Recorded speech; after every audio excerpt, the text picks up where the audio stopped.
हिरण्यवर्णाम् हरिणीम् सुवर्णरजतस्रजाम्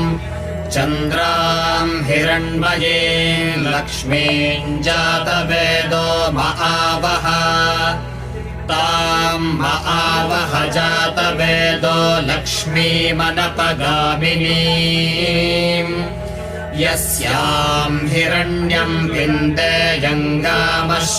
पुरुषादहम्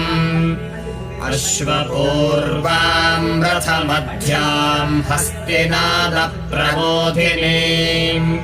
श्रियम् देवीमुपह्वये श्रीर्मा देवीर्जुषताम् कांसोऽस्मिताम्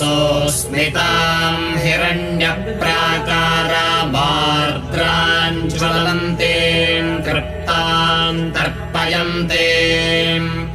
पद्मे स्थिताम् पद्मवर्णाम् तामिहोपह्वये श्रियम्